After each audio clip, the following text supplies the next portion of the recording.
जय गिरिवर धारी, जय गोपी जन वल्लभ, जय गिरिवर धारी, जय गिरिवर धारी। यशोदानंदन ब्रज जन रंजन, यशोदानंदन ब्रज जन रंजन, यशोदानंदन ब्रज जन रंजन, यमुना तीर वनचारी, जय यमुना तीर वनचारी, जय राधा माधवा, जय कुंज बिहारी। हरे कृष्णा कृष्णा कृष्ण हरे हरे, हरे राम राम राम हरे हरे, हरे कृष्णा कृष्ण कृष्ण हरे हरे, हरे राम राम राम हरे हरे, हरे कृष्ण कृष्ण कृष्ण हरे हरे, हरे राम राम राम हरे हरे, हरे कृष्ण कृष्ण कृष्ण हरे हरे, हरे राम राम राम हरे हरे, हरे कृष्णा कृष्ण कृष्ण हरे हरे, हरे राम राम राम हरे हरे, हरे कृष्ण कृष्ण कृष्ण हरे हरे, हरे राम राम राम हरे हरे, हरे कृष्ण कृष्ण कृष्ण हरे हरे, हरे राम राम राम हरे हरे। जय हरिनाम संकीर्तन की जय, राधा माधव की जय, जगन्नाथ बलदेव सुरमाई की जय, नरसिंह भगवान की जय, पंच तत्व की जय, षड गोस्वामी की जय, गुरु परंपरा की जय, श्री प्रभुपाद की जय, श्री गुरुदेव की जय, पिता गौर प्रेम हरि बोल। ओम नमो भगवते वासुदेवाय, ओम नमो भगवते वासुदेवाय, ओम नमो भगवते वासुदेवाय। नारायणं नमस्कृत्य नरं चैव नरोत्तमं, देवीं सरस्वतीं व्यासं ततो जयं उदीरयेत्। Before reciting the Srimad Bhagavatam, which is the very means of conquest, one should offer respectful obeisances unto the personality of Godhead Narayana, unto Naranarayana Rishi, the supermost human being, unto Mother Saraswati, the goddess of learning, and unto Srila Vyasadeva, the author. Nashta prayeshu bhadreshu nityam bhagavata sevaya bhagavati uttama shloke bhaktir bhavati naishtiki.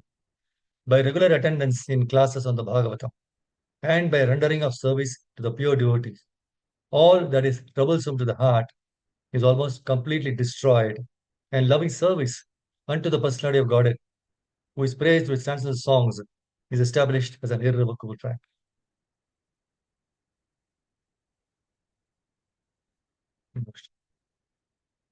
So, Hare Krishna, Prabhu's Mataji's. I welcome all of you for this Srimad Bhagavatam session. And thank you for joining and keeping the appointment with Krishna. So today we'll be discussing fourth canto, fourth chapter, verse numbers 22 and 23. 4:4:22.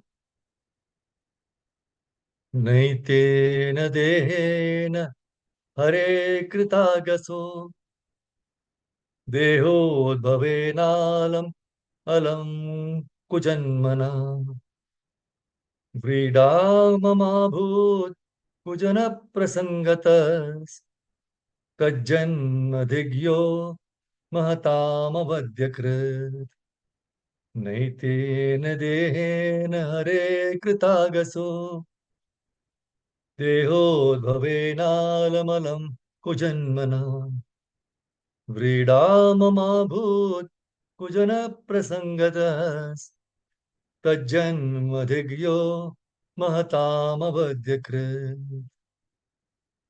Any one of you would like to recite this verse? Hare Hare Krishna. Krishna. Yeah, go ahead, Mataji. No, it's okay, Prabhu. Please carry on, Matan. Prabhu. Yeah. Naitena dehena hare krutagaso dehodbhavenalam alam gujanmana vridhamamabhut gujana prasangatas tajjanma dikyo mahatam avadhyakrit. Archana Mataji, you can also recite, please. Hare Krishna, Prabhu. Thank you.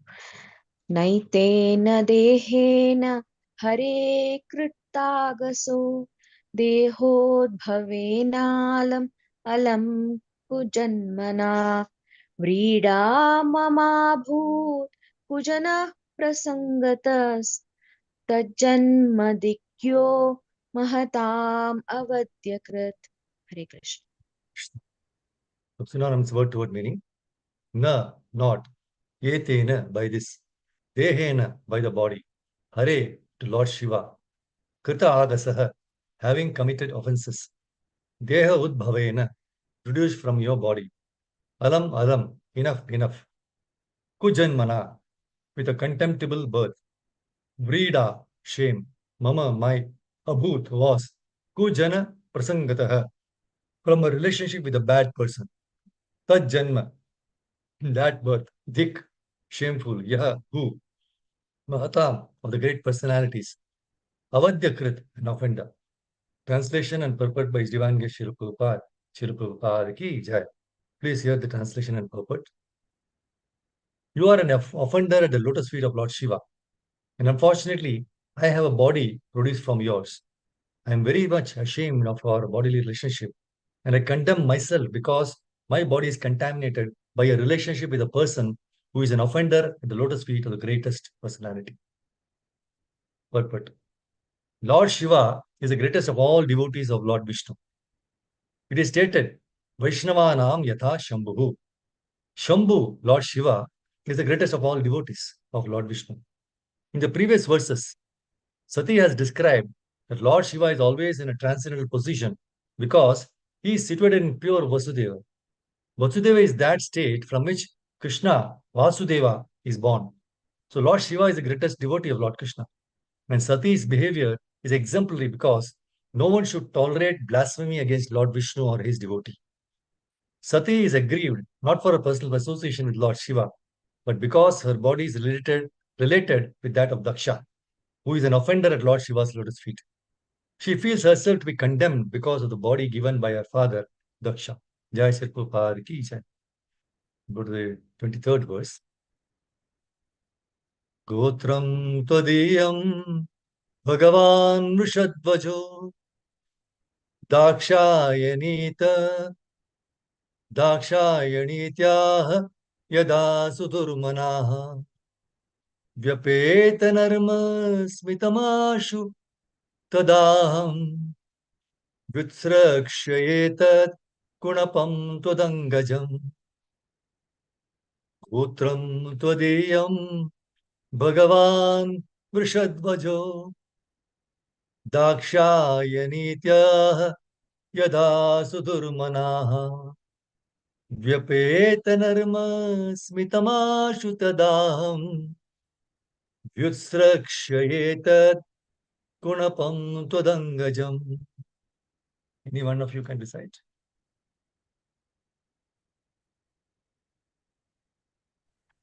Hare Krishna Prabhuji. Yes, Mother. गोत्रं तदीयं भगवान् वृषध्वजो दाक्षायणीति अहयदा सुधुर्मना व्यापेतनर्मास्मितम् आशु तदाहं व्युत्सर्क्ष्येतत् कुणकं त्वदङ्गजम्. Thank you, Mother. So synonymous word to me. Gotram, family relationship. Todiyam, your. Bhagavan, the possessor of all opulences. Vrishadvajaha, Lord Shiva. Dakshayani, Dakshayani, the daughter of Daksha. Iti, thus.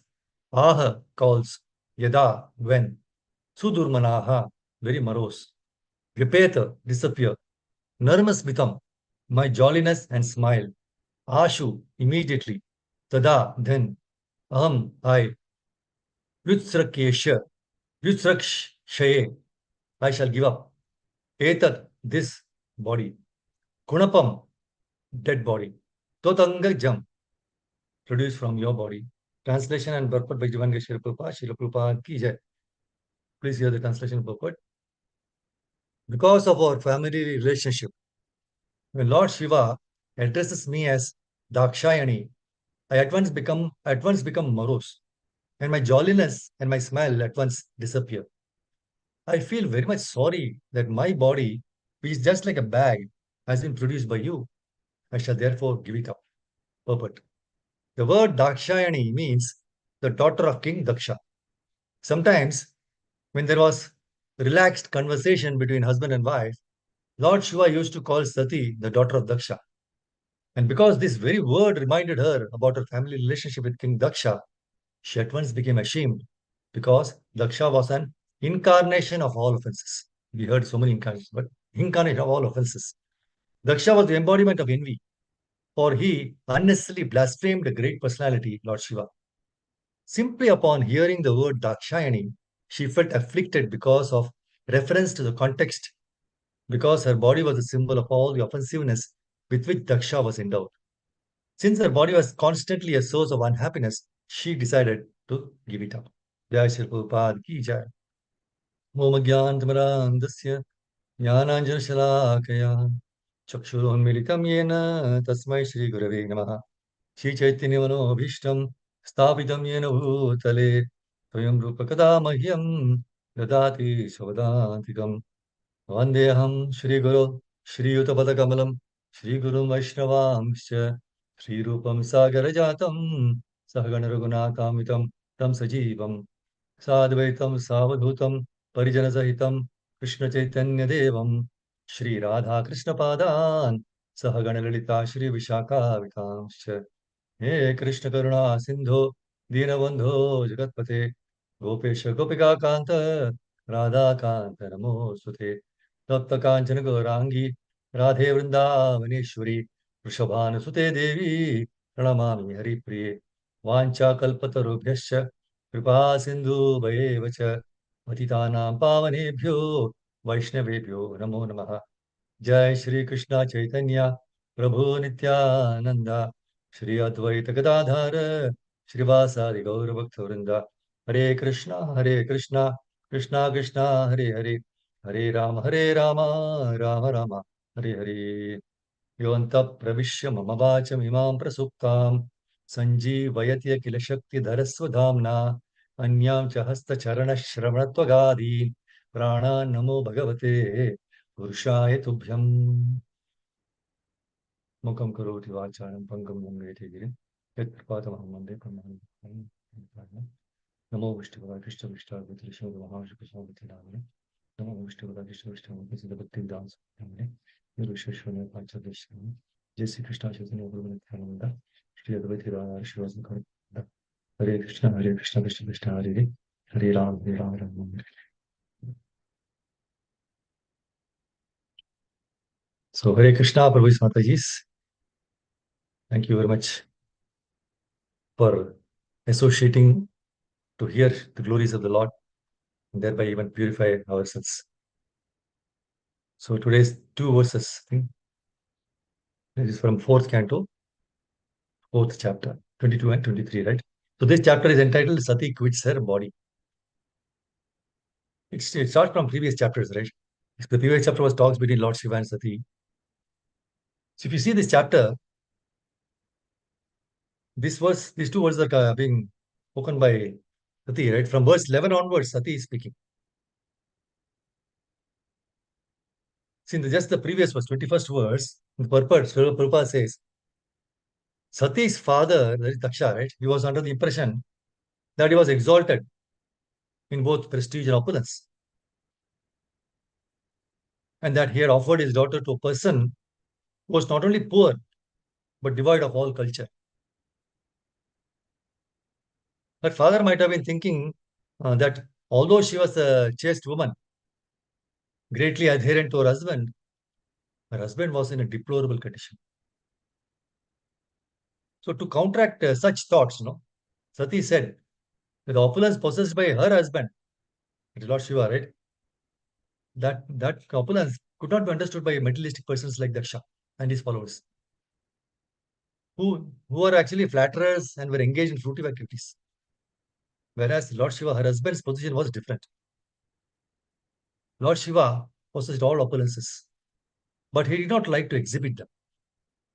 So such opulences are called, Prabhupada says in the purport, avyakta or unmanifested. But if required, simply by willing, Lord Shiva can show his wonderful opulences. And it is predicted that this would soon occur, right? So opulence, Lord Shiva possesses enjoyable in renunciation and love of God, not in material exhibition of sense gratificatory methods, right? So such personal opulences are possessed by personalities like Sanat Kumaras, Narada, and not Shiva, not by others, right? So whether or not King Daksha and his flatterers could understand the position of Lord Shiva, Sati wanted to impress upon her father that he should not think her husband to be without opulence. So that's why in this purport, in the beginning, the 22nd verse, Lord Shiva is the greatest of all devotees of Lord Vishnu. And it is stated as Vaishnavanam Yatha Shambhu. Shambhu, Lord Shiva. So he is the greatest of all devotees of Lord Vishnu. So Lord Shiva being the greatest of devotee of Lord Krishna, and Sati's behavior is exemplary because no one should tolerate the blasphemy against Lord Vishnu or his devotee. So Sati is very much aggrieved, not for her personal association with Lord Shiva, okay, but because her body is related with that of Daksha, although he is a father, but who is an offender at Lord Shiva's lotus feet. So she feels herself to be condemned because of the body given by her father Daksha.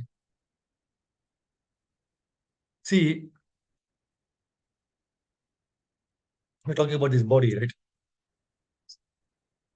In one of the lectures, Srila Prabhupada says, because at the present moment, I am acting on the concept of my life as this body. So this body is born of a particular place in a particular country. And therefore, I am saying that I am American, I am Indian, I am German, right? And all due to this body. And because I have got relationship with some woman with this body, therefore I accept the woman as my wife. See, there are hundreds of thousands of women, but the woman who has got relationship with this body is my wife. So there are thousands and millions of children, but one child who has got intimate relation with this body, I call my son. So if the body is falsely identified, then we can understand that our identification with this world is also false. The real identification, as it is stated in the Vedic literature, Aham Brahmasmi, I am Brahman. I am Brahman means I am spirit soul. I am not this matter. So this misconception has to be removed. Of course, it's not possible that everyone will understand or everyone will be able to understand. But Prabhupada says even a certain percentage of the human society, if they can understand, Immediately there is solution of so many problems. Just to understand Aham Brahmasmi, I am not this body, I am spirit soul. And how that solution is made is given in Bhagavad Gita. So Bhagavad Gita is the science of God. So Aham Brahmasmi means I am the spirit soul. This is realization. And as soon as this realization is there, then all the other things immediately follow. What is that? Brahma Bhota Prasannatma, 18.54 Bhagavad Gita says. And of all yogis, he who always abides in me with great faith, worshipping me in transcendental loving service, is most intimately united with me in yoga and is the highest of all. Immediately one becomes cheerful. So long we have got this bodily concept of life, we cannot be cheerful. Full of anxiety. And as soon as we understand that I am not this body, I am spirit soul, the next moment you will be cheerful, happy. There will be no anxiety. I am full of anxiety because on account of this bodily concept of life. See, just like one man has got a very costly motor car, maybe a BMW, right? And he's running the car on the street. He's very careful, a new car, so that there may not be any accident in the car. So that the car may not break, right? So much anxiety, right? How much you might have paid for that car, a new one. But a man who is walking on the street, he has no such anxiety. Why the man in the car is so anxious? Because he has identified himself with the car. If there is any accident with the car, and if the car breaks down, he thinks, I am gone. My car is gone. Although he is different from the car, right? He thinks like that due to identification, false identification. So similarly, because we are falsely identified with this body, therefore we got so many problems of life. So if you want to make a solution of the problems of life, then we have to understand what I am. So unless this question arises in our mind, not only in our mind, everyone's mind, we must consider that whatever we are doing, that is all our defeat. Because we are doing everything in false consciousness. That's why in Bhagavatam it is said, Parabhavas tavad abodha jataha. Bhagavatam 5.5.5, 5.5, 5th canto, 5th chapter, 5th verse. It says, as long as one does not inquire about the spiritual values of life, one is defeated and subjected to miseries arising from ignorance. Be it sinful or pious, karma has its resultant actions. And it further says, if a person is engaged in any kind of karma, his mind is called karmatmaka, colored with fruitive activity. And as long as the mind is impure, consciousness is unclear. And as long as one is absorbed in fruitive activity, he has to accept a material body. See, I am within this body. This is a fact. I am within this body. Who is that I? Soul, right? This is a fact. So how can I understand how I am within this body? I can understand I am within this body by my feeling. If there is some pain or pleasure on my body, I can feel. I am conscious that I am there. See, in consciousness, I am there. And what is this consciousness? This consciousness is a reflection of my real self, real myself. And myself means soul. So as soon as the soul is within the body, within this body, there is perception of pains and pleasure, heat and cold. So many things, right? And that is consciousness. And as soon as the soul is out of this body, there is no more pain. There is no more pleasure or no more heat or cold. Okay. So a dead body, if you cut it into pieces, it will not protest. Therefore, the soul, consciousness, the symptom of soul is consciousness. My consciousness is the seat of my real self. So this is important to understand. So if I do not identify myself with this body, if this knowledge is fixed, then the miserable condition of the material world is only due to the body. Otherwise, if we don't consider myself, only I am not this, if you say no that you are not this body, this knowledge is fixed up in your mind, then there's no miserable condition. Otherwise, miserable condition of this material world is due to this body.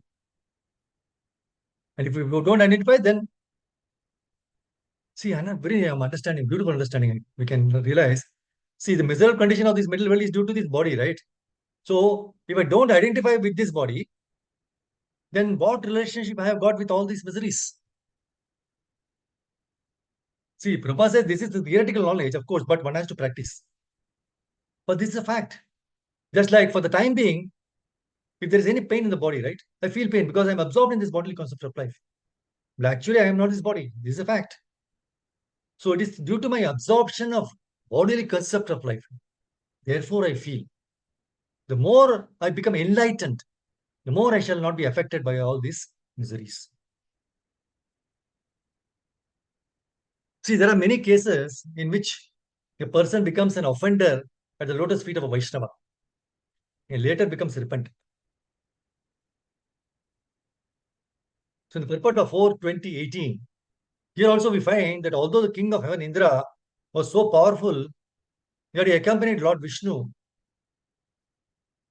right? So he accompanied Lord Vishnu, so he must be so powerful. He felt himself a great offender for stealing Prithu Maharaj's horse that was meant for sacrifice. So an offender at the lotus feet of a Vaishnava is never excused by the Supreme Personality of Godhead. So there are many instances, illustrating this fact.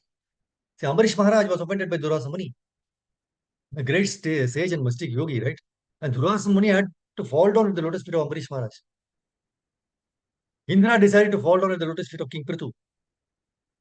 But the king was so magnanimous as a Vaishnava, that he did not want Maharaj Indra to fall down at his feet. Instead, King Prithu immediately picked him up and embraced him, and both of them forgot all the past incidents. See, both King Indra and Maharaj Prithu were envious and angry with each other, okay? But since both of them were Vaishnavas or servants of Lord Vishnu, it was their duty to adjust the cause of their envy. What a beautiful statement Prabhupada says. This is also first-class example of cooperative behavior between Vaishnavas. See, in many programs, we will have Janmashtami and people all cooperation. Everybody is a Vaishnava, devotee, the Lord. So they should cooperate. Otherwise, this envious, jealousy, shouting, criticism, fault finding, all this comes. No? Remove all these things. So that is example of cooperative behavior between Vaishnavas. So in the present days, because people are not Vaishnavas, they fight perpetually among one another and are vanquished without finishing the mission of human life. So the Prabhupada says very beautifully, there is a great need to propagate the Krishna consciousness movement in the world, so that even though people sometimes become angry and malicious towards one another, because of their being Krishna conscious, such rivalry, competition, and envy can be adjusted without difficulty. It is possible. But here we see in the purport, right? One should not at any time tolerate blasphemy and insults against Lord Vishnu or his devotees. That is correct. A devotee is generally very humble and meek, and is reluctant to pick a quarrel with anyone, right? Nor does he envy anyone. However, in 4:14:32, purport Prabhupada says, a pure devotee immediately becomes fiery with anger when he sees that Lord Vishnu or his devotee is insulted. So this is the duty of a devotee. Although devotee maintains an attitude of meekness and gentleness, it is a great fault on his part if he remains silent when the Lord or his devotee is blasphemed. That's why I think the Nectar of Devotion, chapter 9, where I think the chapter is further consideration of devotional principles, blasphemy talks about. One should not tolerate blasphemy of the Lord or his devotees, right? So in this connection, the 10th canto, 74th chapter, verse 40 of Srimad Bhagavatam, Shukadeva Goswami tells Parikshit Maharaj, my dear king, if a person, after hearing blasphemous propaganda against the Lord and his devotees, does not go away from that place, he becomes bereft of all the effect of all pious activities. Very powerful, right? So in one of Lord Chaitanya's Shikshashtaka verses, it is stated, the devotee should be more tolerant than the tree and more submissive than the grass. He should offer all honor to others, but may not accept any honor for himself. See, in spite of Chaitanya Mahaprabhu being so humble and meek as a devotee, when Chaitanya Mahaprabhu was informed about the injuries inflicted on the body of Sri Nityananda Prabhu, he immediately ran to the spot and wanted to kill the offender, Jagai and Madai. So this behavior of Lord Chaitanya is very significant. It shows that a Vaishnava may be very tolerant and meek, foregoing everything for his personal honor. But when it is a question of the honor of Krishna or his devotee, he will not tolerate any insult. See, there are three ways of dealing with such insults. If someone is heard blaspheming by words, one should be so expert that he can defeat the opposing party by argument. If he is unable to defeat the opposing party, then the next step is that he should not just stand there meekly, but should give up his life. The third process is followed if he is unable to execute these two processes. And this is that he must leave the place and go away. So if a devotee does not follow any of these three processes, he falls down from his position of devotion. See, Narottama Das Thakura has sung in his Prema Bhakti Chandrika, Krodha Bhakta Deshi Jane. Anger should be used to punish a demon who is envious of devotees. So Kama, Krodha, Lobha, Moha, Mada, Matsarya. Lust, anger, greed, illusion, pride, and envy all have their proper use for the Supreme Personality of Godhead and his devotees. A devotee of the Lord cannot tolerate blasphemy of the Lord or his other devotees. The Lord also cannot tolerate blasphemy of a devotee. So you can see then Lord Nrsimhadeva was so angry that the great demigods like Brahma and Shiva and even goddess of fortune, who is the Lord's constant companion, right? They could not pacify him, even after offering prayers of glorification and praise. So no one was able to pacify the Lord in his anger. But because the Lord was willing to exhibit his affection for Prahlad Maharaj, all the demigods and others present before the Lord, they pushed Prahlad Maharaj forward to pacify Lord Nrsimhadeva.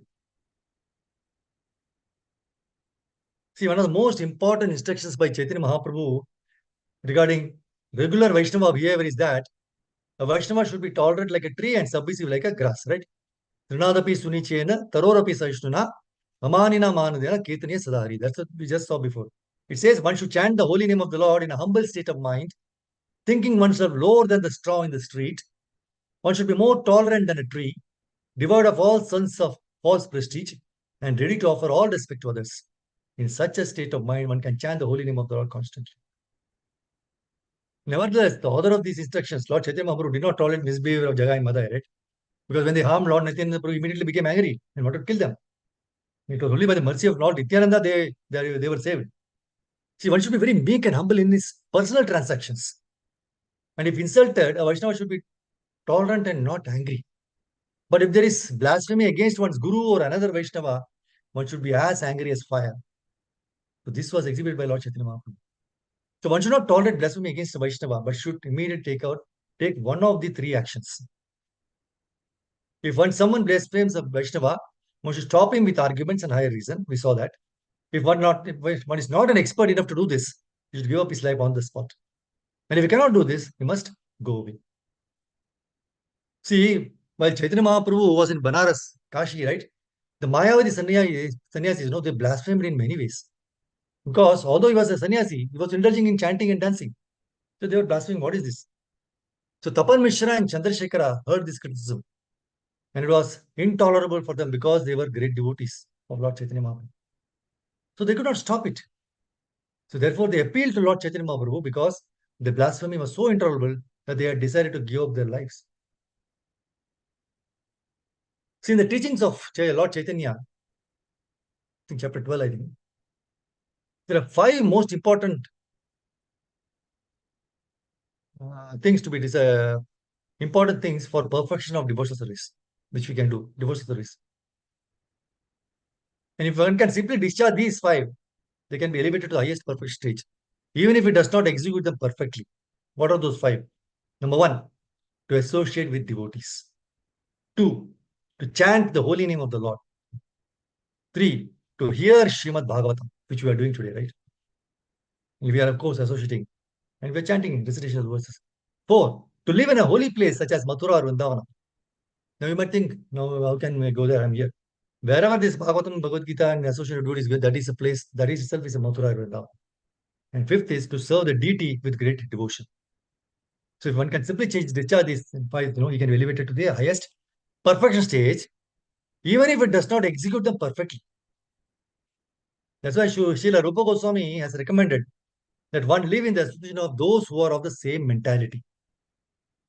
Therefore, it is necessary to form some association for Krishna consciousness and live together for the cultivation of knowledge of Krishna and devotional service. So, the most important item for living in that association is the mutual understanding of the Bhagavad Gita and Srimad Bhagavatam. Rupa says, when faith and devotion are developed, devotion are developed, they become transformed into the worship of the deity, chanting of the holy names, and living in a holy place like Mathura and Vrindavan. What an encouraging statement, right? When faith and devotion are developed, they become transformed into number one, the worship of the deity, number two, chanting of the holy names, and three, living in a holy place like Mathura and Vrindavan. See, Chaitanya Charitamrita Adi Lila 7.115. It says, one who considers the transcendental body of Lord Vishnu to be made of material nature is the greatest offender at the lotus feet of the Lord. There is no greater blasphemy against the Supreme Personality. See, in the second chapter of the fourth canto, we saw the dissension, cause of dissension between Lord Shiva and Daksha, and which was due to a great sacrifice arranged by Daksha for the pacification of the entire universe. That is explained there. Now, Lord Shiva is described as the best of the gentle because he is not envious of anyone. He is equal to all living entities. In all of the good qualities are present in his personality. So the word Shiva means all auspicious. So no one can be an enemy of Lord Shiva, for he is so peaceful and renounced, does not even construct a house for his residence, but lives underneath a tree, always detached from all worldly things. The personality of Lord Shiva symbolizes the best of gentleness. Then why was Daksha, who offered his beloved daughter to such a gentle personality, inimical to Lord Shiva so intensely that Sati, the daughter of Daksha and wife of Lord Shiva, gave up her body? See, in 451 purport, Prabhupada says, Lord Shiva understood that Sati, being the youngest daughter of Daksha, she could present the case of Lord Shiva's purity of purpose and would thus be able to mitigate the misunderstanding between Daksha and himself. But such a compromise was not attained. And Sati was deliberately insulted by her father, Daksha, by not being received properly when she visited his house without being invited.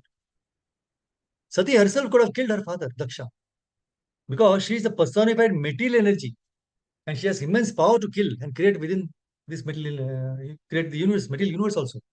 See, in the Brahma Samhita, her strength is described. She is capable of creating and dissolving many universes. But although she is so powerful, she acts under the direction of Supreme Personality God Krishna as his shadow. See, it would not have been very difficult for Sati to punish her father. But she thought that since she was his daughter, it was not proper for her to kill him. So she decided to give up her own body, which she had obtained from his, that is Daksha. And Daksha did not even check her, right, when she was ready to give up her body. It's very, very powerful statements we heard, no, the Prabhupada. See, in the equivalence of the 23rd verse, first one is you say Gotram, right? Family relationship. So we'll see relationship. See, in 425:33 purport, Prabhupada says the living entity is ignorant of his origin. He does not know why this material world was created, why others are working in this material world, and what the ultimate source of this manifestation is. So no one knows the answers to these questions. And this is called ignorance. So by researching into the origin of life, important scientists are finding some chemical compositions or cellular combination, but actually no one knows the origin source of life within this material world. So the phrase Brahma Jigyasa is used to indicate an inquisitiveness to know the original source of our existence in this material world. See, no philosopher, scientist, or politician, nobody actually knows where from we have come. Why we are here struggling so hard for the existence and where we will go. So generally, people are of the opinion that we are all here accidentally, just by, but that, and as soon as these bodies are finished, all our dramatic activities will be finished and we will become zero. Such scientists and philosophers are impersonalists and voidists. So this is the position of the living entity in the middle world. There are so many scientists, philosophers, big leaders, but they do not know where from they have come. Nor do they know why they are busy within the middle world to obtain a position of so-called happiness. So in this middle world, we have many nice facilities for living, right? But we are so foolish that we do not ask who has made this world habitable for us and has arranged it so nicely. Everything is functioning very beautifully in order, but people foolishly think that they are produced by chance in this middle world and that after death they will become zero.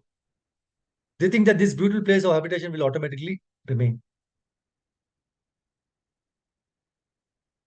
So Sati's body was not ordinary, but still she decided to give it up because it was a source of unhappiness because of its connection with Daksha. So this severe example set by Sati is right very difficult to understand. Has to be followed. Prabhupada says in the purport of 4.426. One should be extremely careful about associating with persons who are not respectful to the higher authorities. That's why in the parampara system, in the authority, we should be associating that only, not outside this. There may be so many diversions. People take you away from what is this chanting, what is this Hare Krishna dancing, chanting. All these people will say, go on saying, right? So we should not be associating with those people.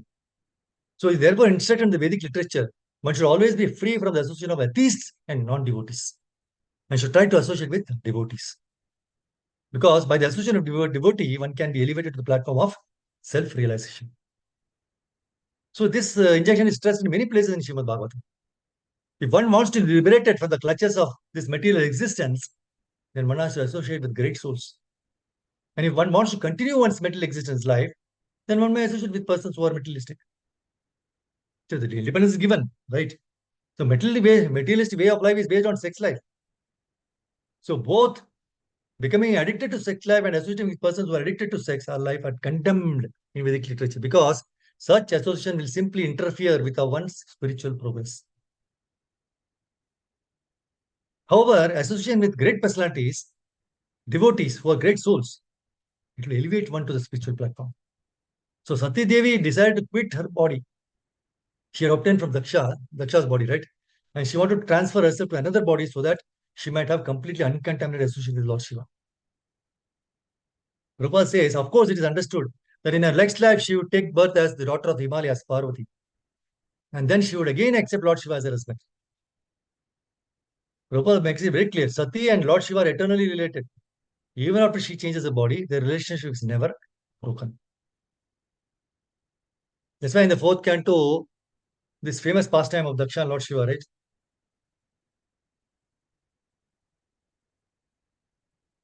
So what we saw, we can just, if you want to summarize, Sati Devi, wife, she went to sacrifice performed by great father, by Father Daksha.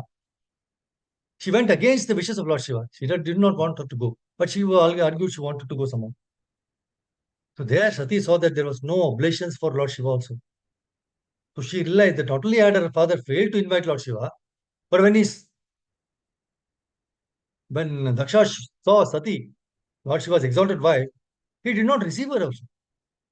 So she became greatly angry. So much so that she looked at her father as if she were going to burn him with her eyes. She condemned her father, speaking against him in the presence of all. Then she glorified the great quality of Lord Shiva. In 4.4.12 we saw, where she says, no, twice born Daksha, mind like you, a man like you, can simply find fault in the qualities of others. Lord Shiva, however, not only finds no faults with others' qualities, but if someone has a little good quality, he magnifies it greatly.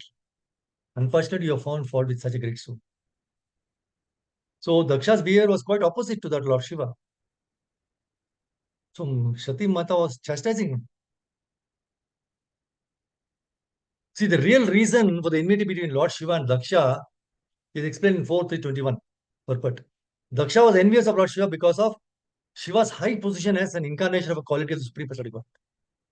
And because Shiva was directly in contact with the Super Soul, and was therefore honored and given a better sitting place than he. Right? So there were many other reasons also. That's why he was given a better post. Now, Daksha being materially puffed up, could not tolerate the high position of Lord Shiva. So his anger at Lord Shiva's not standing up in his presence was only the final manifestation of his envy. Lord Shiva is always in meditation and always perceives the super soul as expressed here by the words Purusha Buddhi Sakshinam. It is 4:321. So the position of one whose intelligence is always absorbed in meditation about the Supreme Personality of Godhead is very great.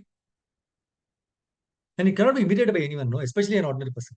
So when Daksha entered the arena of the Yajna, Lord Shiva was in meditation. And might not have seen, he would not have seen Daksha enter.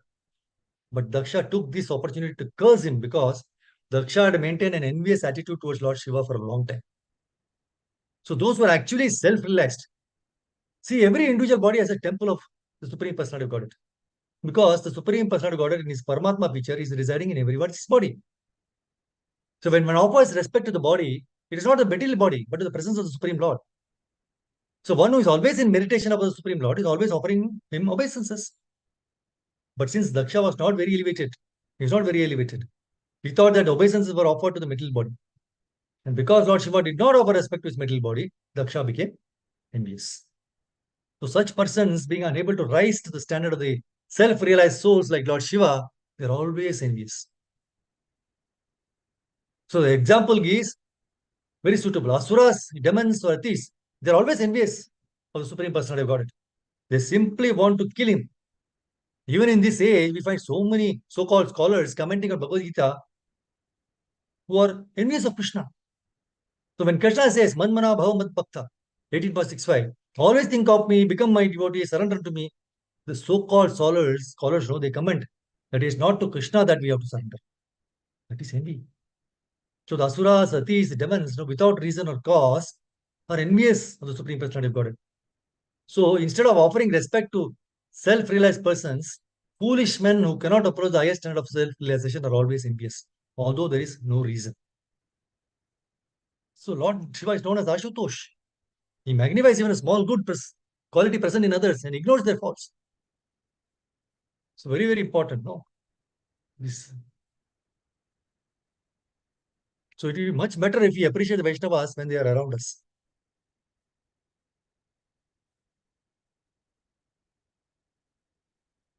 See, more things to say. I think ultimately, one we saw is a relationship, and we saw the bodily concept of life. She was very much agitated because she was attached. Her body was given by Daksha, right? And he is very contaminated. He is so much envious, offending the greatest Vaishnava and all. So she felt very morose, and that's why she decided to not to kill him, but to give up her own body. You can see some more obedience, right? Obedience is a very, very important quality. Obedience is the greatest remembrance of Krishna. So the most talked about subject matter these days is the relationship between the parents and the children. See, so many books are written on how the child should be brought up, how we should deal with them in their different ages and stages of life. See, there are so many discussions going on, right, in media, like newspapers, internet, television, WhatsApp, Facebook, so many things.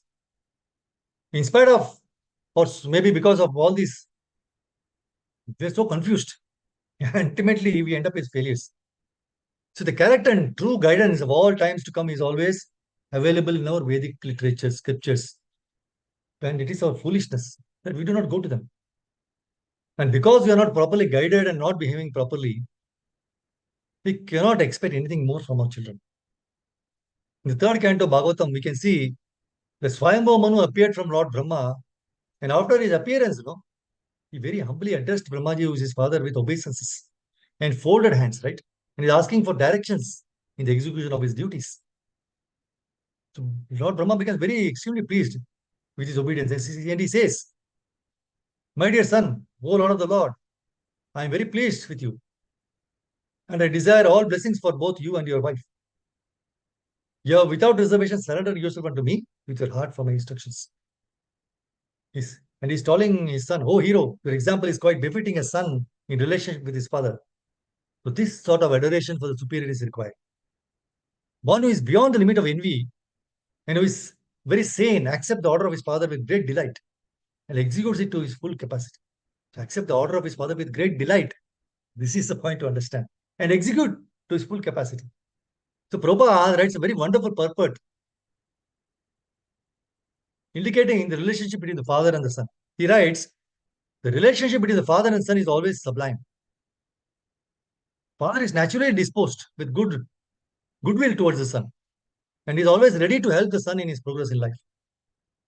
But in spite of the father's goodwill, the son is sometimes misguided because of his misuse of personal independence. So every living entity, however small or big may be, has a choice of independence.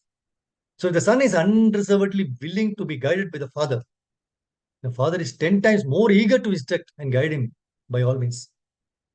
So the father and son relationship as exhibited here in the dealings of Brahma and Manu is excellent. So both the father and the son are well qualified, and their example should be followed by all humankind. Manu, the son, unreservedly asked the father Brahma to instruct him. And the father, who was full of Vedic wisdom, was very glad to instruct. So the example of the father of mankind may be rigidly followed by mankind. And that will advance the cause of the relationship of fathers and sons. So Prabhupada also writes, Manu's obedience to his father on material grounds was certainly free from envy. And in the material world, it is imperative for ordinary men to follow the examples of Manu. See, the point to understand is the children should unequivocally obey the elders. Unequivocally. No conditions. Obey the elders.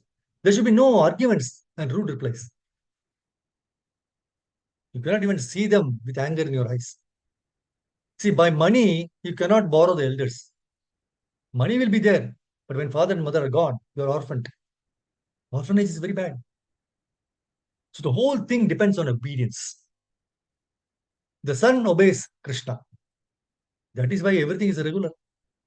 The whole world is surviving because of this obedience. The earth is the energy of Krishna, and the earth obeys him. That is why there is a definite distance between the sun and the earth.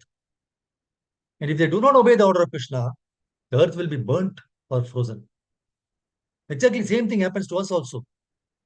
If you disobey the parents, you are burnt or frozen. The whole thing is going on because all the energies of Krishna are obedient. The whole universe cannot function without obedience. Obedience is a must, and that is humility. As soon as disobedience is there, the child's karma starts. Parents are ready to help the children. Father is serving you, and you are angry with him. This is madness. Then you cannot chant the holy names. So it is in your interest that you should obey. You will be safe till you obey. You will be safe till you obey. So general way of the children today is that they are young, they will obey. Once they are in the 10th standard, the son thinks that the father does not know anything. Once they go to college, they think that the father is nonsense. He does not pay any attention at all. They are treated like money vending machines. So once they try to find out a job and they are finding difficulties, they feel that the father was a bit okay. Once they are married and have children, they feel that the father was really struggling, and later they feel that the father was the best. But by that time, father may not be there or he may be on the way out. So our scriptures insist Matru Devo Bhava, Pitru Devo Bhava. So we should not be nonsense regarding, don't be nonsense regarding father and mother. We should not underrate them. See, without them, we could not have seen the light of the day. So till parents are alive, take care of them. It doesn't matter if you are not able to come to Krishna because of this duty. My Guru Maharaj used to say, take care of your parents. It doesn't matter if you're not able to chant, if you're not able to come to Krishna because of doing this duty. Pundrik was serving his father in Pandharpur. He was very busy serving his father. Krishna was very pleased. So he came all the way from Vaikuntha to give darshana to Pundrik. Pundrik said that at the moment he was busy and he threw a brick and asked Krishna to stand on that brick. In Marathi, vit means brick, and Krishna became Vithala. Even now he is standing on the brick. Now Rukmini was worried and she came searching for Krishna. And another brick was there for her. They are still waiting. So at any age, you should completely fall flat before the parents. The replica of selfless love in the middle world can be seen only in the mother.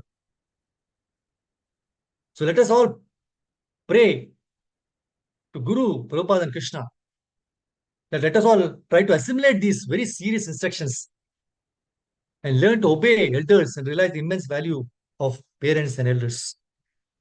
And this episode of Daksha and Shiva and Parvati and Sati really gives us wonderful lessons to learn in various aspects of our life, and which can be put into our day-to-day activities. That's the main purpose. Just hearing katha and leaving doesn't matter. It's of no use.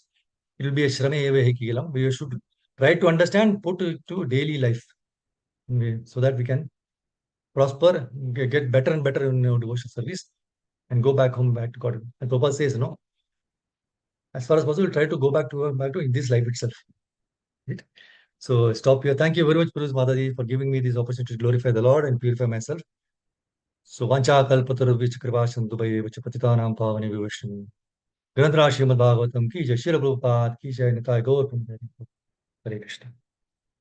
Hare Krishna, Prabhuji, Dandavat Pranam. Thank you very Hare much. Krishna. Thank you, Hare Krishna. Hare Krishna, Prabhuji. Thank you so much. Thank you so much, Mataji. Hare Krishna.